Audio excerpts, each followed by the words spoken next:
Welcome to Invested in Climate. Protecting the planet and decarbonizing the global economy is the challenge of our time.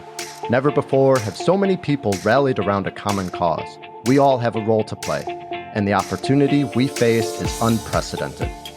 Invested in Climate aims to help people do more to address climate change through their work, investments, learning, lifestyle, and activism. I'm your host, Jason Rissman. I co-lead a climate venturing practice at the design firm Agle, supporting early-stage climate founders and organizations. I'm also an investor and startup advisor, and have realized that when it comes to climate action, I'll be a lifelong learner looking for the best ways to have a climate-positive impact. If you like what you hear, give us a good rating on Apple, Spotify, Google, or wherever you found us. Follow us on social, subscribe, and spread the word. Find episodes, sign up for updates, get in touch, and visualize your climate action at investedinclimate.com. Thanks for joining.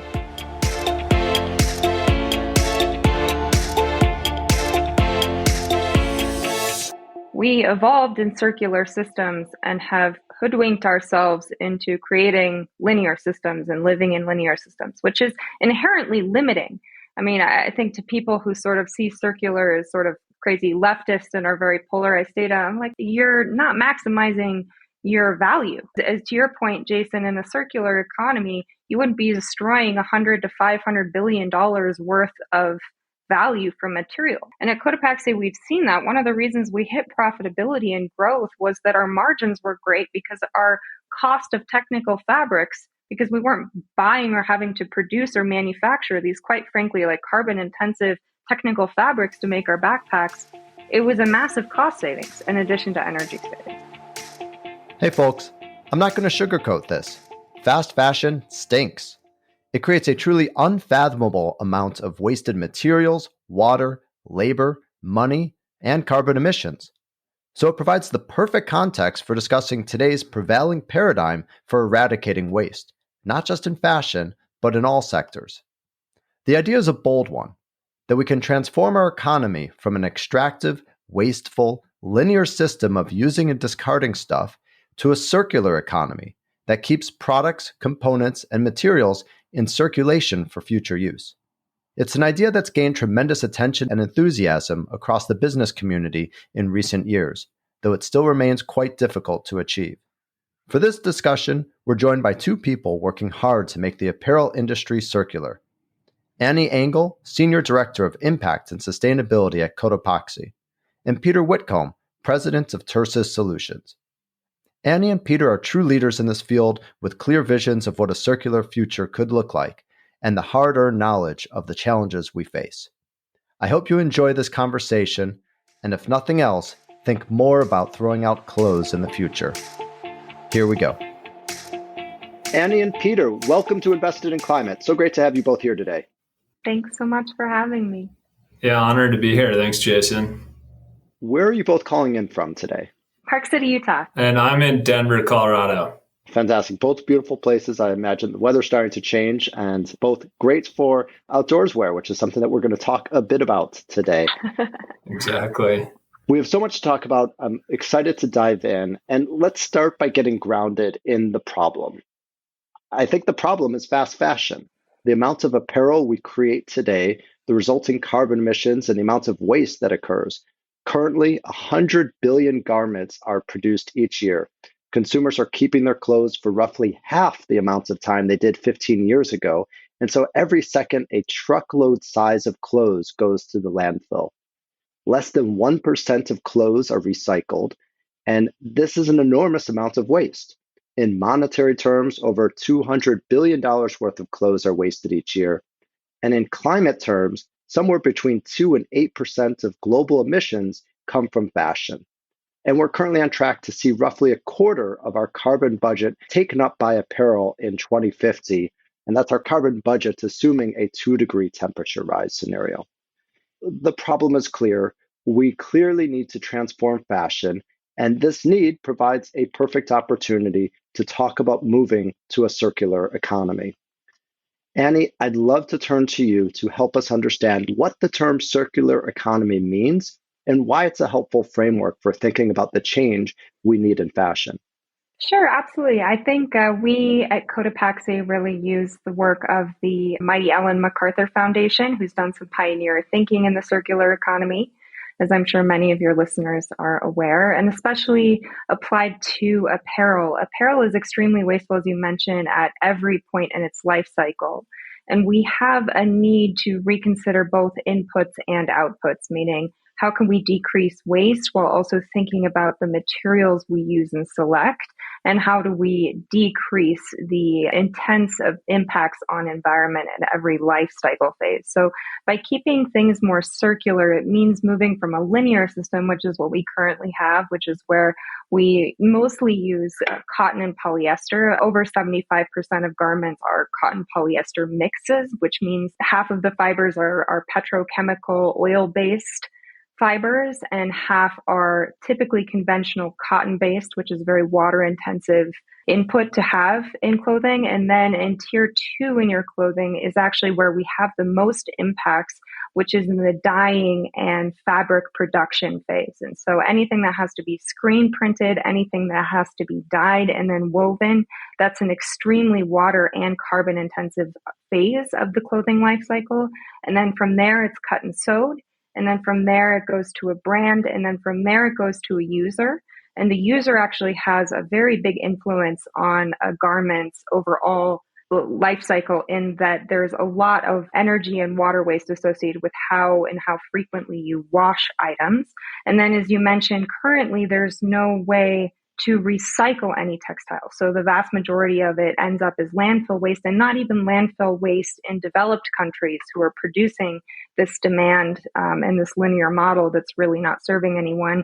The vast majority of garments end up in developing countries as waste byproducts, where they then off gas and microplastic pollute and cause all kinds of issues. So in order to move in a direction that's more environmentally and socially sustainable for the long term, means keeping the inputs in longer loops. And so at Cotopaxi, we're very focused on how can we, first of all, really think very conscientiously about the kind of products we feel deserve to get made, and editing some of the choices that we feel like don't need to get made because someone else is already making it, or we don't feel that that's necessarily going to promote a more experiential lifestyle that we kind of want our customers to be living meaningful lives, and hope that we're creating the kind of gear that's going to promote a better lifestyle than we have in front of us. And so that's one thing we do. But we also, in collaboration, are trying to think about everything from how do we use scrap. So our Del Dia line, for example, uses scrap material, not just dead stock, but scrap material that would otherwise end up in landfill or incineration. And then we work with really great partners like TERSUS, and are really kind of leaning into a future whereby we would love 50% of our sales to come from resales, and to really own 100% of our waste stream as a company. We feel that producers need to extend their sense of responsibility, and that companies are responsible for the waste they produce. So we're trying to keep both textiles, fibers, as well as products in longer life cycles. So that's what circularity means for us. Thanks so much, Annie. And worth noting that circular economy is a term that applies to many different industries, not just apparel. At IDEO, where I work, we've done circular programs related to apparel, electronics, single-use plastics, food. It's a term that's really used across industries. But Annie, to go deeper into the work that you're doing, would love to hear about some of the success stories and some of the programs that you're most excited about. And perhaps it'll provide an opportunity to explain the partnership that you have with TERSUS. Sure. I'd say the program that's been the most successful for us is the Del Dia program. And I think it really crosses every box of circularity. But one aspect that I really took with me from IDEO is that kind of sense of playfulness. And I think that circularity and apparel in particular invite people to be creative, to be co-creators in the kind of products that they use. And so by using scrap material that comes from other outdoor or other apparel companies and creating packs using those scraps, and it's given us a brand that kind of has a very unique look to it, a look and a feel to it that's made it stand out. And I think there is that sense of joyfulness and optimism. And circularity for me is a source of tremendous optimism that's informed in actual good strategy and results. I think there's a lot of reasons to be afraid when we talk about climate, but circularity to me is a place that's ripe for optimism. And so Del Dia for me really embodies a success story of circularity in the sense that we are using alternative materials that would otherwise end up in landfill, be part of this sort of linear model of take, make, destroy, and instead giving it a whole new lease on life. And hopefully, also putting a smile on everyone's face who sees it. We kind of have these sort of absurdly bright colors that you kind of look at it and hopefully it just makes it turns the corner of your mouth up a little bit. It's that sense of playfulness too that hopefully has been an inspiration to other companies and that we've actually been able to scale the program. I think there was this sense even 5 years ago that circularity or upcycle were these kind of capsule projects that you couldn't really ever get them to be at scale. Well, we've saved 1 million yards of fabric from landfill, and we've been doing this for 6 years. And we've gone from a 43-person company to a 300-person company. Our success is really the success story of circularity, in my opinion. And so that's, I think, a really great story. I think, just to be honest, though, because I think every brand I hear in kind of conversations like this, they talk about all the things they're doing. But I would also say there's a lot of pain points that still have yet to be solved. And I think that that's where we look to collaboration. And Peter and his company are definitely solving a lot of pain points we just can't solve ourselves as a small to medium-sized enterprise. And so I think what we're actually looking for is the resale, return, and recycling of textiles, which really is dependent on customer behavior. It's also, we can't do things like industrial wash in our distribution center. How do you price items that have been used before? How do you ensure that the materials are still good quality and that that's not just going to be a kind of crummy experience for that customer and turn them off of circularity as a concept and push them back into newness and linear models? So I think there's a lot of pressure on companies to extend these product life cycles. And we certainly want to do that as a company, but we are still small. We're not H&M.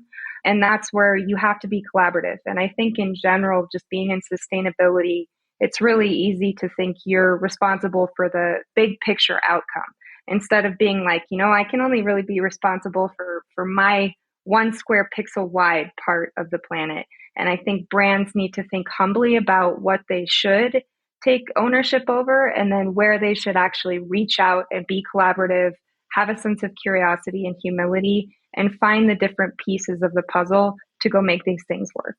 And just to help make sure that listeners really understand what it is that you're doing with the Del Dia program, is my understanding is Del Dia is a product line, and it's really, for me, the signature for Cotopaxi. Is when I think of Cotopaxi, I think of the bright colors and colors being blended together in surprising and fun ways. But tell us, is that the essence of it? And what's been the biggest challenge about keeping materials out of landfill to be able to use them for this collection? The greatest success of this story is creating a different dynamic than most brands in the apparel sector have had with suppliers.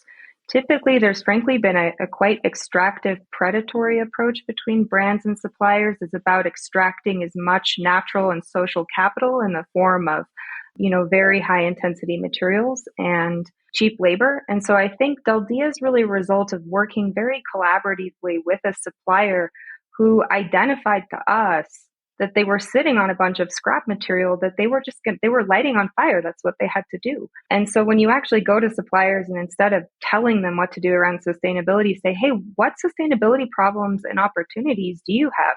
And you'll be surprised. A lot of them, in this case, they were like, we're sitting on this material that you could use. Like, why wouldn't you use it? It's cheaper than virgin material. It's so much more sustainable. And we think it could be fun. And our sewers would love to have a little bit more creative leeway as opposed to being told exactly which colors to use or where, allowing them to choose. So that's what we did. And we weren't sure if it would scale, but that supplier has scaled with us. And as customers in the West have shown more willingness to put dollars behind their ethics, it's actually supported a whole different kind of dynamic across our value chain. And so I think that's really the beauty of Del Dia.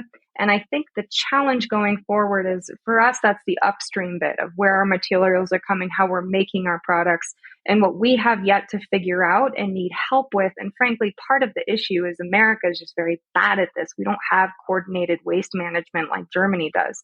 But we have yet to fix this second part of circularity, which is how do we take back our items, take responsibility for them? And so that's what we're still working out with great partners like TERSUS. Fantastic. Thanks so much. And just to clarify, the Del Dia collection, 100% repurposed fabrics and all sorts of different products. And it's great to see that they're not just successful commercially, but like you said, they're surprising people and really drawing attention to the issue. Peter, let's turn to you. I'd love to learn more about TERSUS. Perhaps just start us off with explaining what your company is doing and the problem that you're solving. Good to be here, Jason. We really think of ourselves as kind of the operational backbone from a service provider perspective of textile circularity. And the core of our offering is waterless cleaning. We started as actually a manufacturer of hardware technology that was kind of this large scale waterless cleaning machines that we initially thought, the market was ready to kind of buy and use, and that we would sell these basically as equipment. And we did that for a number of years, quite frankly, to not great success. It was, this is back in 2009, 2010. There wasn't as much sort of readiness or adoption kind of on the ESG spectrum as we're seeing now. We thought the Electroluxes, the Whirlpools, et cetera, would be really interested in this technology. And then brands themselves sort of using our technology in-house to power, take back programs, resale programs, et cetera. So in 2018, we kind of pivoted the business model to continue manufacturing the technology, and I'll talk about that in more detail in a moment, but become our own customers. So make it for ourselves and build out sort of an operational footprint to work with brands directly. And our first partner kind of in this B2B model is Patagonia. They just launched a new ultra sort of high performance belay parka called the Encapsule jacket. They use this waterproof treated down that they guaranteed their customers that they would clean kind of for life. They put it through water wash, discovered the down eroded and the sort of efficacy and loft and all that stuff kind of degraded. And so they discovered our technology and asked if we do a test run. We currently, at that time, had a machine on a U.S. naval base where we were actually testing cleaning of ballistic missile parts of all things. And it worked really well. The down actually came out a higher loft. The jackets were really, really kind of sort of beautiful, better than new in many ways. And that kicked off our relationship with Warnwear. And they're like, oh, by the way, we have this sort of used gear program that we call Warnwear. Can you start cleaning for us in a larger scale? And, over the last handful of years, we've really become kind of their operational backbone and added a number of additional partners, including kind of the Cotopaxis of the world, where we are doing some permutation of cleaning, repairs, what we call single SKU logistics, which includes pick, pack, and ship to the end customer, but then kind of end of useful life reclamation activities. So downcycling, upcycling, we do, we'll probably become one of the largest raw down recyclers in the country, where we extract down from end of life garments, clean it, and resell it to manufacturers.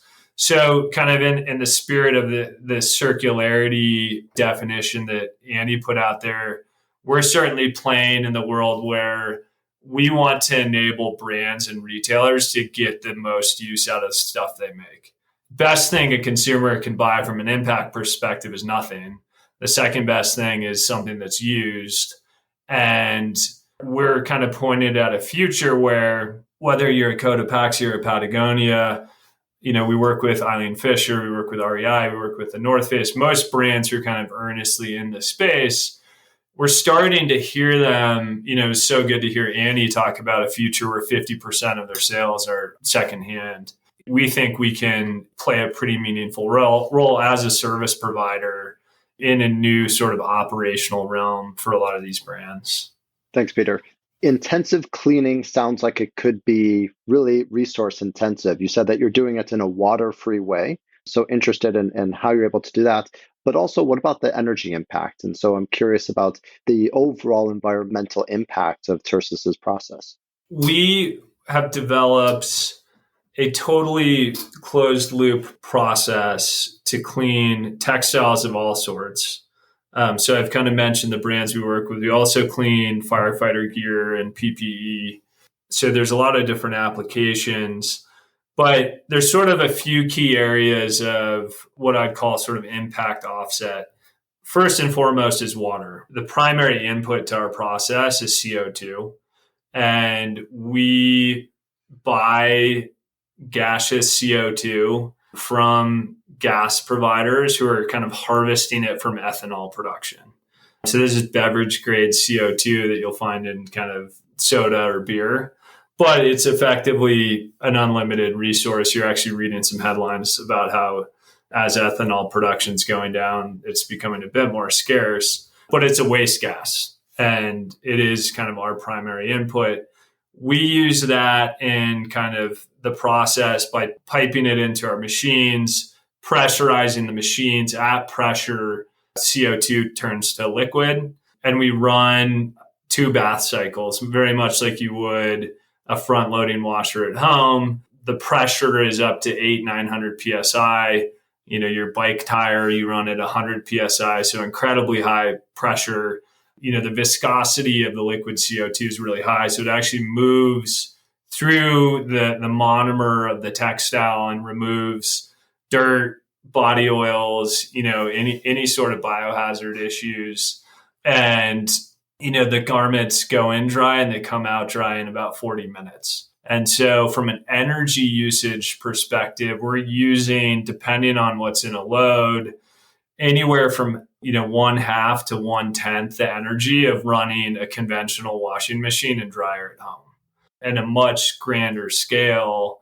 And so we kind of convert that kilowatt hours of energy saved to carbon offset. We're tracking towards cleaning 1 million garments this year, which would equate to well over 5 million gallons of water saved. I don't have off the top of my head, but a massive amount of energy savings. From an impact perspective and a efficacy perspective, there's really no better way to clean textiles. We've worked with Chanel, we've worked with Gucci. So it's really why a lot of brands have reached out to us. They say, hey, if I'm going to resell a used garment, I want to clean this thing. I don't want it to smell. I don't want it to look gnarly.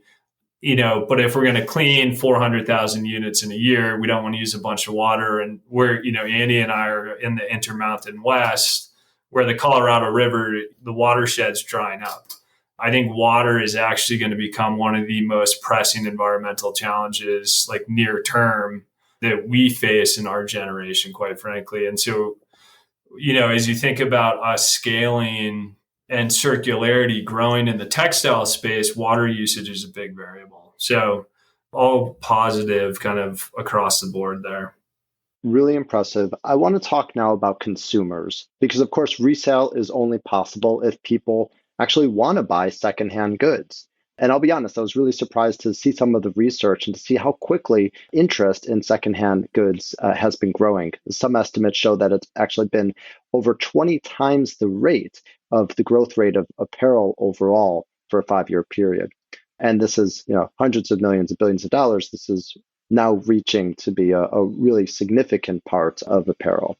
Annie, I'm curious about the consumer interest that you've been seeing at Cotopaxi and what you've been learning from it. And as a company that's a leader in the space, how are you trying to help drive that demand and increase awareness and really try to accelerate the adoption of secondhand apparel? First of all, I agree with your findings and have read them as well. And I find them very uplifting to just see the growth of secondhand markets. I think thrifting and vintage have been in our dialogue for a while, but I think this whole idea of buying used and really just dedicating yourself to secondhand and moving away from just needing newness all the time, I'd say, though, there's a lot of conflict that consumers face. And so we experience this as well. There's a lot of generational differences in the consumers we see, but also in the kind of studies we've referenced as a company that we know millennials, for example, very willing to engage in secondhand markets. Gen Z, sometimes not. It kind of depends. They sort of seem to oscillate for reasons not yet known between, Shein, kind of the worst fast fashion, and then sort of bouncing back to ethical. But millennials in general seem to steadily be demanding and looking for secondhand purchasing. Where we're still seeing a gap as a brand is understanding your responsibility as a consumer to provide the inventory. You're actually critical to providing the inventory.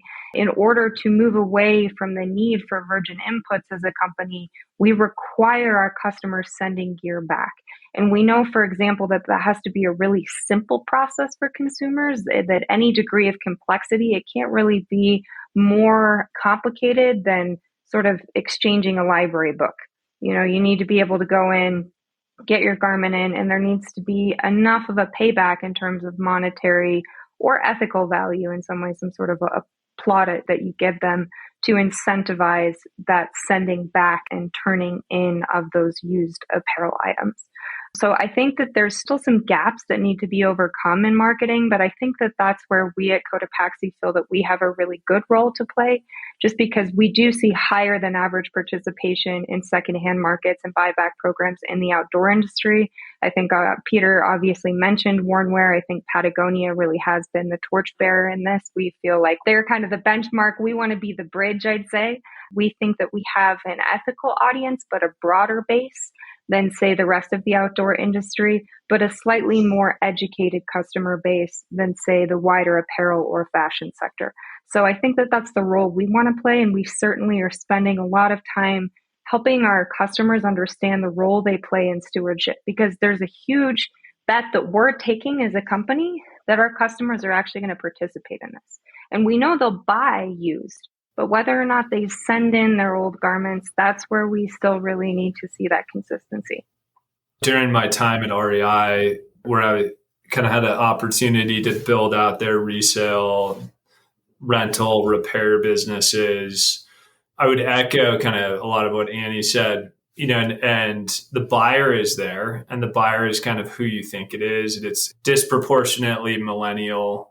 And this is REI. I think it's somewhat representative of the outdoor industry, harder to comment on kind of luxury, where, it was over half the customers were millennial or younger relative to the core customer was, much older, kind of whiter, more male.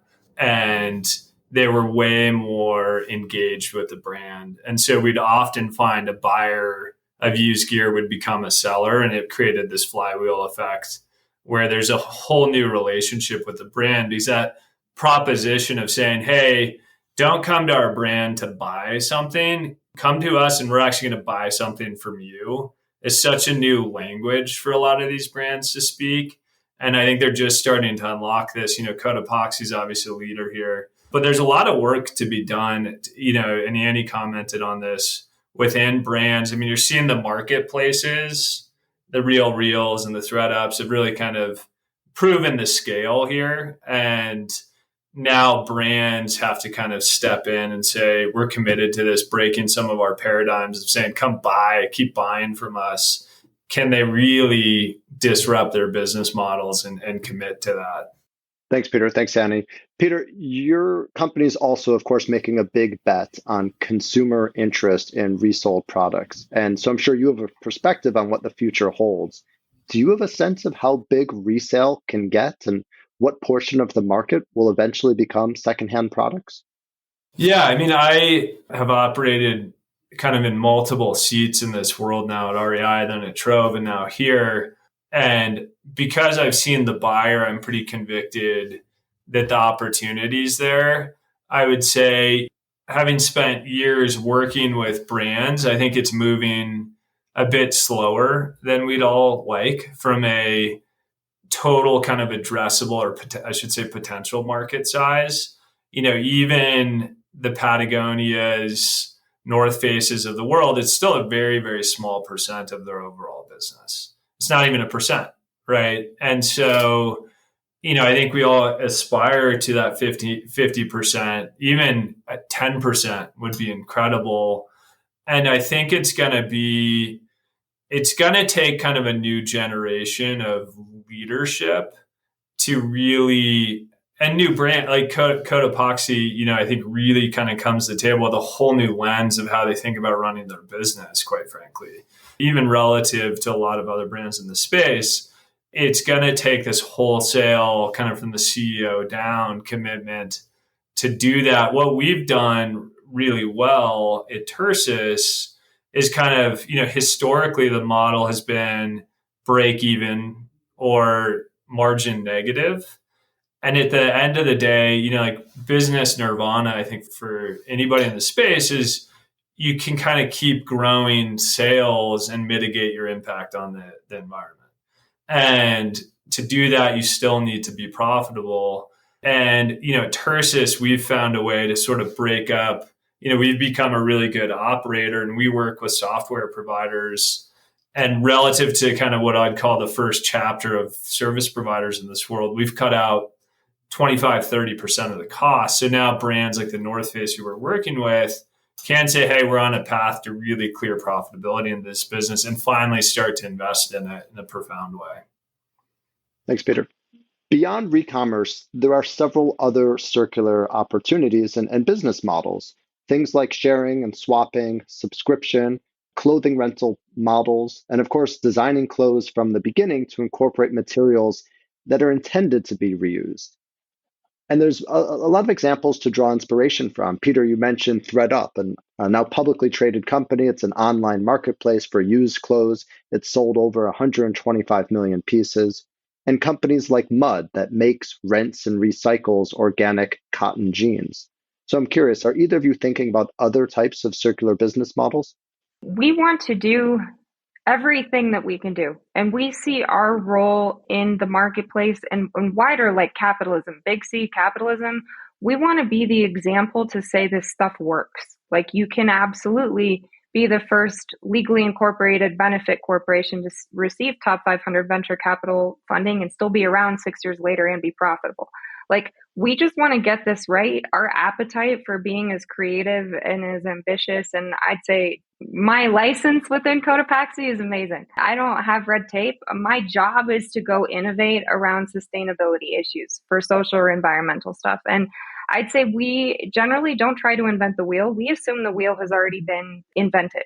But if we can go pilot the wheel and show and demonstrate to a bigger company, like, yes, you damn well can do it. You can absolutely use scrap and dead stock material. There's no reason we should be making virgin fabrics. We are sitting on enough fabric to clothe our species for the next 150 years. There are goofy statistics around this. Like no one should be making any more virgin fabric. And so unless it has some technical feature that's like so whiz bang, you can like, I don't know, walk up Everest or something. But that's not who Cotopaxi is. I think that for us, we just want to pilot as many circular initiatives as we feel have a reasonable chance of successfully mitigating an issue, not being successfully just business wise, but like really, is this going to help? We know in fashion, this end of life cycle just hasn't been addressed. We feel like we've done the upcycle, how we source, we've done some really creative stuff that we feel work.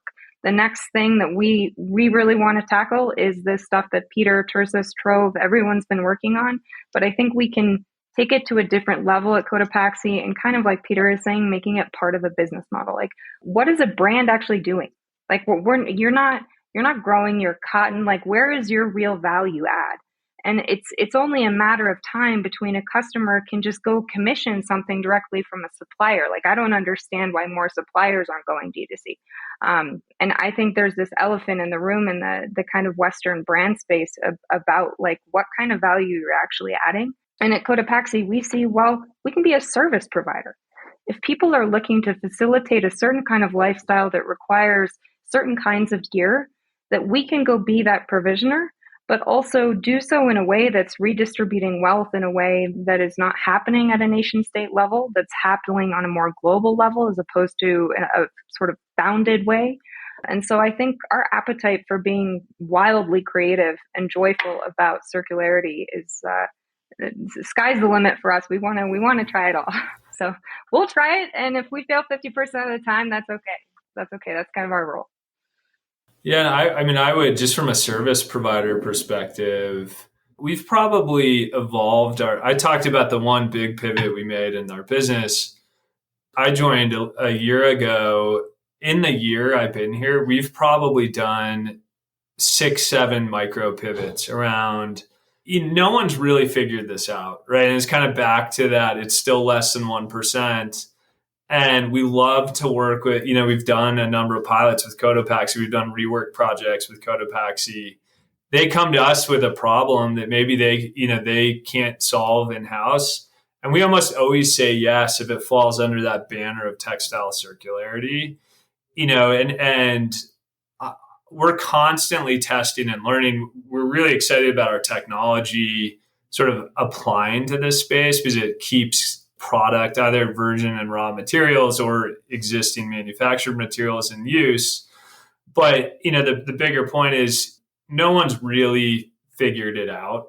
And I think that's both an exciting thing, but it's also a very real challenge. And we haven't gone and raised a ton of money. We've actually cash flowed the business. We've maintained a relatively agile kind of position in the market. And it feels like a constant test and learn. Pockets of our business are working and scaling. Others are not, much like we're just on the other side of the equation. And as a very practical example, we clean all of REI's bedding for their rental business and their used gear business. We are finding a lot of the sleeping pads, weren't making it through our sort of, inspection tests. So we inflate them, we clean it, we sanitize them. And a lot of them weren't holding air for whatever reason. And we said, hey, let's look at this material. And we started, much like Patagonia does, we've remade, 10,000 sleeping bags into kind of post-consumer new products, totes and bags. And REI can't buy enough of them because they sell them in store. And so, we're just constantly creatively looking for avenues to keep product in use. And that's sort of our North Star right now. Thank you both for that. Let's move on. It's been really inspiring over the last 10 years to see the idea and principles of a circular economy really catch on, and for companies all over the world to take note and to start talking about circularity. What do you think has made the circular narrative so resonant and successful? One thing, and I'll kind of play a little bit of kind of the other side of this. I actually think the narrative has preceded the action in our world a little bit. And this is coming from someone who was, the head of circular business models at a large retailer. And I'm still incredibly optimistic, but I think notwithstanding, a handful of very visionary kind of thinkers and brands, I think there's still a lot of work to do on the ground to kind of fulfill the vision that is circular, and the momentum, certainly conceptually and academically, that's behind it right now. The first moment of brand is, 25% of their sales are circular. I'll say we're kind of there, or we're on our way. So that all to say, I think there's a little more aspiration than kind of reality right now. I think the attractiveness of circularity almost as a philosophy, for me, it comes from nature. We evolved in circular systems and have hoodwinked ourselves into creating linear systems and living in linear systems, which is inherently limiting. I mean, I think to people who sort of see circular as sort of crazy leftists and are very polarized data, I'm like, you're not maximizing your value. As to your point, Jason, in a circular economy, you wouldn't be destroying $100 to $500 billion worth of value from materials. And at Cotopaxi, we've seen that. One of the reasons we hit profitability and growth was that our margins were great because our cost of technical fabrics, because we weren't buying or having to produce or manufacture these, quite frankly, like carbon intensive technical fabrics to make our backpacks, it was a massive cost savings in addition to energy savings. So there's a lot of practical reinforcement. I think to Peter's point, though, there's definitely more aspiration than ambition. And I'd say that we want to be the ambition, but it's hard. And I'd say at Cotopaxi, probably very similar to TERSUS, that there are typically small to medium-sized enterprises like us that are carrying more than our hefty share of the weight. And it is very hard to compete with a Shein and an H&M. When you put ethical barriers into your behaviors, it does mean that on today's linear capitalist marketplace, there are some disadvantages that you're going to have to deal with. And the amount of trust that we have to put in customer behavior, which we don't really quite see yet, it's hard. It takes some guts to go do that. And I think part of the ability to go be ambitious comes from numbers. And so I do think goals is important, but also keeping good company. Like the services that Peter and TERSUS provides, there's no way financially we could ever go build those technologies or go patent them or have them in our distribution centers or offer the repairs needed to go resell or do the inventory and pricing optimization that Trove is helping us to do. And our first pilot resell we did with REI, and they were the ones who fronted some of the upfront costs because we were, a 5-year-old, 6-year-old company. Like we're small, we're limited. We have the ambitions, and we see that as a role. We know we're going to fall flat in our face and kind of take it sometimes. And we know that there are companies out there that are, because of their board structure, because of sort of restrictions that are imposed on their model, they're not going to do this until they know it works. But we're still definitely in the testing phase. And I wish that there was more ambition from government. I think that, to me, I kind of don't expect companies who have been rewarded for linear models to be on the forefront of changing. They don't really have the incentive to go change their model. But governments absolutely should, because there's a lot of recoup potential in terms of value savings, social economics. Government should be much more bullish in terms of their procurement and in terms of the investment they're putting in circularity and waste management in our country. That I feel pretty strongly about, and that's missing. I love that you both naturally went to the reality that so far the aspiration and the ambition is greater than the action. That was actually going to be my next question, but you beat me to it, which is great. But it still begs this question, and Annie, you started touching on it, is if we're not moving quickly enough and circularity is still more talk than action, what needs to change? What do we need to do to accelerate implementation of circularity so it's more than just a resonant concept, but it's really a business reality? I mean, just coming from the UK, with the carbon tax they've passed, with a lot of the regulation that have to do with what's being referred to as extended producer responsibility, whereby brands are responsible for all their waste, where, in future, if a Coca-Cola bottle washes up on the shore of Wales, they're responsible for that. If that shows up in a turtle, they're responsible for that and are tax liable. That's a pretty powerful thing of accountability. And lo and behold, the amount of movement we're seeing from UK brands and some of the brands who buy our products, and just the kind of accountability that they're seeing around circularity, having anything like that at a global scale would be important. But I also worry that you're getting a very fragmented ESG landscape, whereby there are a lot of private companies determining outcomes, and it's in a lot of private companies, it's not in their best interest to move to these circular models. I think that people like Peter and myself, we see the benefit, but if you're Shein, you're definitely not going to see the benefit. That benefit, there is no benefit to you. Circularity is going to put you out of commission. And so I think that policymakers and regulators and the wider economy needs to be tipping more towards a circular economy. Circular models will thrive in a circular economy, but our ability as one sort of pilot of a circular model cannot necessarily operate to its full extent if it's not in a circular, wider macro economy. And so that's the big leap for me. And to be honest, outside of policy, I don't really know how we get there. I just know that we have our role. And again, it kind of gets back to getting very finite in my role as a sustainability person. Like, we can make the goal to try to be as aggressive as we can with this. We want to do it right, because at Cotopaxi, we want to get it right. We feel like there's a lot of pressure on us. Like, if we fail circularity, I feel like a lot of people write it off. If it succeeds, people will invest. And so that's our role, To get to bigger, I don't know. Sometimes you kind of have to stay within your own four walls to make something work and hope that that can be extrapolated outwards. There's a very real kind of human nature variable at play too, where the biggest brands are generally pretty old, and there's a kind of a staid mentality and kind of maybe, no, I don't say this in a derogatory way, but kind of a lack of vision around sort of self-disruption. And it's hard because humans are kind of incentivized to be successful within what they know.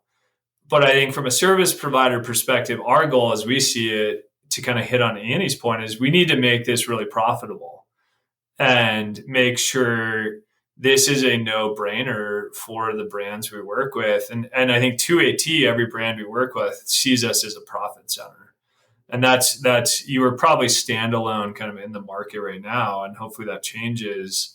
That's kind of personally what I feel like my job is right now. Is like, I really want this to be successful because within the constructs we're operating in, it needs to kind of check all the boxes that are, an executive is measured against today. And I like within the four walls theory of Annie's, it's like, that's what I can control. And I think it's starting to work. I'm very optimistic from sort of an early adoption perspective. Well, I think it's a perfect transition to what any listener can control and to talk about what consumers should do. So to both of you, really curious, how can we all best contribute to reducing waste and to building a more circular economy?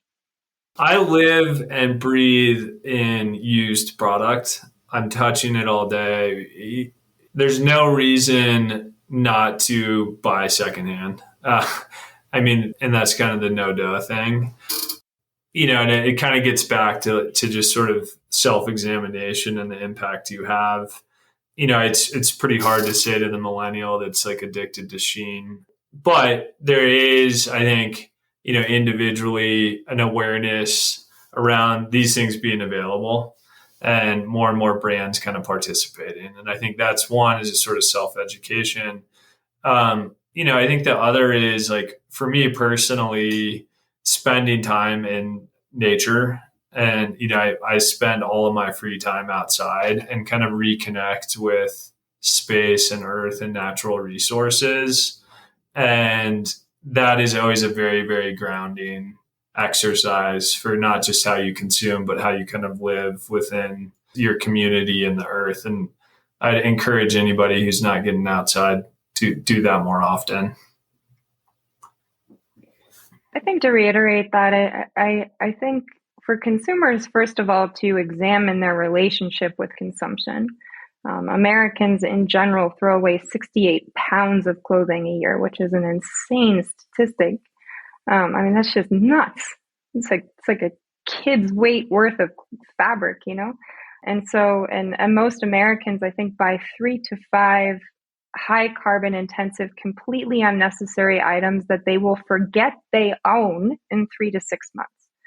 So really considering that, and I think whatever you're getting off of the hamster wheel of consumption, and whether or not even viewing that as a kind of addiction, and then what the replacement in is. And for me too, I ended up in the outdoor industry because I grew up in the mountains. And so for me too, I think exposure to nature goes hand in hand with just sort of reinforcing more circular habits. I think the more examples of that you see is great, but also understanding that your waste has value and that everything that you buy that feels like there's only a benefit to you comes from something. And so, I really appreciate the Dasgupta report, which was commissioned by the UK government, but it's really touching upon this idea of natural capital, that literally everything comes from nature.